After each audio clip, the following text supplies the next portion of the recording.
Thanks for spending time with us. I'm Jack Newsmith, reminding you to stay vigilant.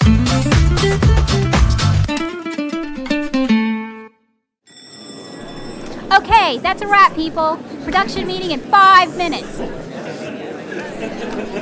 Nice work today, Jack. Now, let's discuss how we're going to transition from Russia and the Mueller report to impeachment. About that. Don't you think it'll be a challenge to capture it all and do it any justice? I mean, think about it. We'd have to mention Russia's invasion of Ukraine in 2014 when they annexed Crimea using military force. That this military aggression is still ongoing. Military aggression. That's such a newsy way of saying Russia's at war with Ukraine, where so far 14,000 Ukrainians have died, more than 30,000 have been wounded, and over 1.5 million Ukrainians have been displaced. You know, in order to tell the whole story, we'd also have to mention that this move to invade Ukraine got Russia kicked out of the G8, which is why it's now the G7, and was the impetus for Putin's interference in the 2016 election. Oh, and by the way, the most deadly day on the battlefield was at the end of August. Ukraine was desperately waiting for aid Congress had already agreed to give them, but Trump instead decided to play politics with money just so he could try to leverage some dirt on Joe Biden. What a colossal dick. Sorry. I get all fired up when I talk about this stuff. Hello, go for Jack. Yeah. Shut up. Okay, will do. Thanks for the tip. That was Corey, our DC correspondent. We've got to get back to the studio. Trump has just been impeached.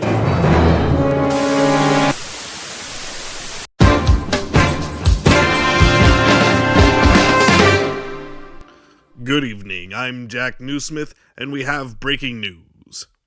The president has been impeached 3 days ago. After days of anticipation, Trump won his first ever popular election when the House of Representatives voted on and successfully passed 2 articles of impeachment, making Trump the 3rd president in U.S. history to ever be impeached, and earning his place on the Mount Rushmore of scumbag presidents in our kids' and grandkids' history books. And so you are probably asking yourself how we got from here to there. And in our last episode, we discussed the Mueller report in some detail. So here's how we get from Russia's invasion of Ukraine to the Mueller report to impeachment in 8 steps. Step 1. Russia invades Ukraine so it can build its oil pipeline and is then condemned by the international community and the U.S. as a result. Step 2. In order to continue its invasion and occupation, Russia needs a pro-Russian president and interferes in 2016 to get Trump elected. Step 3. Mueller investigation confirms Russia's interference in the 2016 election and Trump's obstruction of Congress. Step 4. Russia begins a massive-scale anti-Ukraine propaganda campaign. Step 5. The U.S. intelligence community repeatedly confirms that Russia is behind the anti-Ukraine propaganda and repeatedly reaffirms that it was indeed Russia who interfered. Step 6.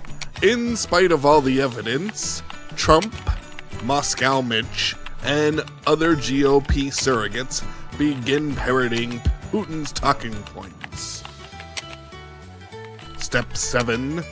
Trump breaks the law by withholding congressionally approved funds for Ukraine in its defense of Russia's invasion. And Step 8. Thousands of Ukrainians die as Trump withholds aid for illegal quid pro quo investigation of Joe Biden, which leads us to this moment and ultimately to impeachment. The demand for an investigation into the Democrats was part of the reason that he ordered to withhold funding to Ukraine. The look back to what happened in 2016 certainly was part of the thing that he was worried about in corruption with that nation. And that is absolutely appropriate. The funding. Yeah, which ultimately then flowed. To be clear, what you just described is a quid pro quo. It is funding will not flow unless the investigation into the Democratic server happened as well. We do that all the time with. Unfortunately, because there was so much criming to review, that is all the criming we will have time for today. But stay tuned, where we will tie in all the criming we covered here into the larger impeachment picture. Here's a sneak peek.